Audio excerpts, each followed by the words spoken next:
আপনাদের সকলকে স্বাগত জানাই। আমাদের ইউটিউব চ্যানেল এবং ফেসবুক পেজটি একদম নতুন। ক্রিকেট সংক্রান্ত সমস্ত তথ্য সবার আগে পেতে আমাদের ইউটিউব চ্যানেলটি সাবস্ক্রাইব করুন এবং বেল আইকনটি প্রেস করুন, যাতে ক্রিকেট সংক্রান্ত সমস্ত তথ্য এবং সমস্ত ভিডিও আপনাদের কাছে সবার আগে পৌঁছে যায়। এবং আমাদের ফেসবুক পেজটি অবশ্যই ফলো করে দিন। আজকে আমরা প্রথমে আলোচনা করতে চলেছি রবিবার 3:30 থেকে চেন্নাই সুপার কিংস এবং লখনৌ সুপার জায়ান্টের মধ্যে যে ম্যাচটি অনুষ্ঠিত হতে চলেছে সেই ম্যাচটি নিয়ে। এই ম্যাচটি অনুষ্ঠিত হতে চলেছে চেন্নাইয়ের চিদাম্বরম স্টেডিয়ামে।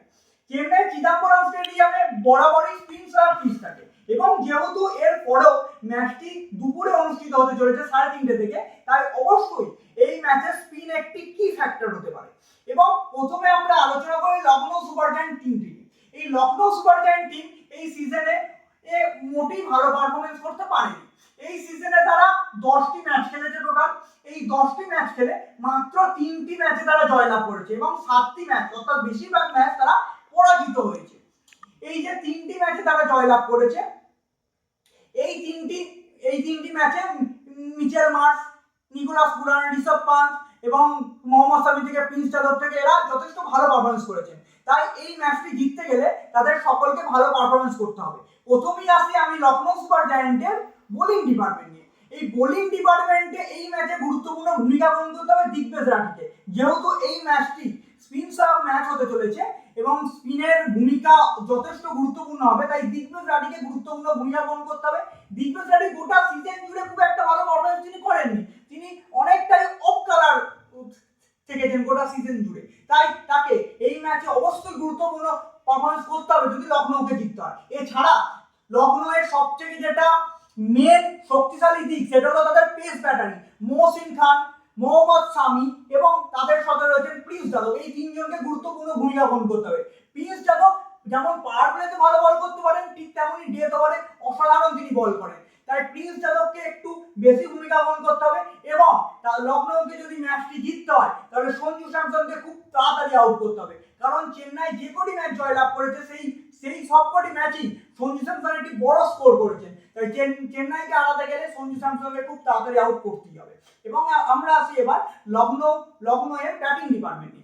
লখনৌয়ের ব্যাটিং ডিপার্টমেন্ট গোটা সিজন জুড়ে প্রচন্ড স্ট্রাগল করেছে, কিন্তু আগের ম্যাচটি যেটি ব্যাঙ্গালোর সঙ্গে জিতেছে সেই ম্যাচে মিচেল মার্শ অসাধারণ পারফরমেন্স করেছে এবং অসাধারণ একটি সেঞ্চুরি করেছে। তাই এই ম্যাচটিও জিততে গেলে মিচেল মার্শকে একটু ভালো পারফরমেন্স করতেই হবে এবং তার সাথে যোগ্য সঙ্গ দিতে হবে নিকোলাস পুরান এবং ঋষভ পান্তকে, ঠিক যেমন ভাবে আগের ম্যাচে তারা কম বলে একটা বেশি রানের ইনিংস তৈরি করেছিলেন। সর্বোপরি বলতে পারি লখনৌকে যদি এই ম্যাচটি জিততে হয় তাহলে লখনৌকে প্রথম ব্যাট করলে কম করে 200 রানের টার্গেট দিতে হবে চেন্নাইকে, কারণ চেন্নাই 180 বেশি রান তাড়া করতে গেলেই চেন্নাই সেই ম্যাচ হেরে যায়।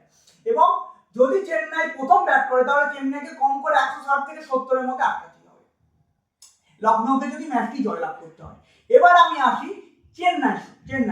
চেন্নাই সুপার কিংস এই সিজনে মোটামুটি খুব একটা ভালো না বললেও মোটামুটি ভালো পারফরমেন্স করেছে এরা, কারণ এরা 10টি ম্যাচ খেলে 5টি ম্যাচে জয়লাভ করেছে এবং 5টি ম্যাচে পরাজিত হয়েছে।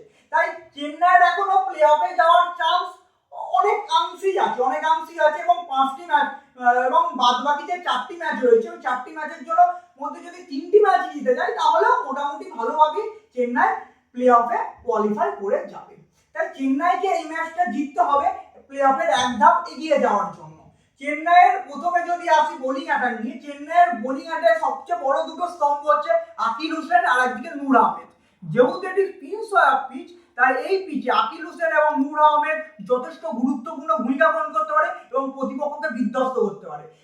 প্রতিপক্ষে মিচেল মার্শ যথেষ্ট গুরুত্বপূর্ণ ফর্মে রয়েছে, তাই মিচেল মার্শকে আউট করতে আকিল হোসেন গুরুত্বপূর্ণ ভূমিকা গ্রহণ করতে পারে এই ম্যাচে। এবং এছাড়া আমরা দেখতে পারি চেন্নাই একটি গুরুত্বপূর্ণ বোলার হলো অংশুল কম্বোজ ডেথ ওভার এসে যথেষ্ট ভালো পারফরমেন্স করছে। এই ম্যাচে আমরা অংশুল কম্বোজের কাছ থেকে আশা রাখতেই পারি। এবার আমরা চলে আসি চেন্নাইয়ের ব্যাটিং ডিপার্টমেন্ট নিয়ে। চেন্নাইয়ের ব্যাটিং ডিপার্টমেন্ট নিয়ে যদি আমি কথা বলি, প্রথমেই কথা আসছে সঞ্জু স্যামসন এবং সেখানেই শেষ হয়ে যাচ্ছে মোটামুটি, কারণ সঞ্জু স্যামসন ছাড়া আর কেউ সেইভাবে পারফরমেন্স করতে পারছে না ব্যাটিংয়ে।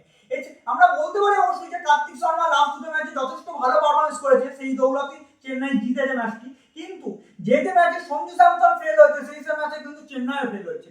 তাই সঞ্জু স্যামসন অত্যন্ত গুরুত্বপূর্ণ ভূমিকা পালন করবে এই ম্যাচ যদি তাদের জিততে হয়। এছাড়াও কার্তিক শর্মা আছে, কিন্তু ঋতুরাজ গায়কোয়াড় অর্থাৎ চেন্নাইয়ের ক্যাপ্টেন গোটা সিজন জুড়ে খুব একটা রানে নেই, সন্দেহ নেই একটা দুটো ম্যাচ ছাড়া। তাই ঋতুরাজ গায়কোয়াড়কে অবশ্যই ফর্মে ফিরতে হবে এবং লাস্টের দিকে ভালো ফিনিশ করতে হবে শিবম দুবে এবং ড্রেওয়ার্ড বেবিসকে। তাদের উপর নির্ভর করছে অনেকাংশে চেন্নাইয়ের জয়।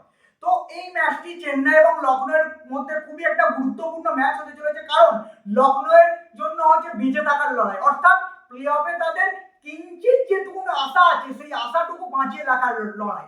আর অন্যদিকে চেন্নাইয়ের হচ্ছে প্লে অফের জন্য এক ধাপ এগিয়ে যাওয়ার লড়াই। অর্থাৎ এই ম্যাচটি খুবই গুরুত্বপূর্ণ হতে চলেছে।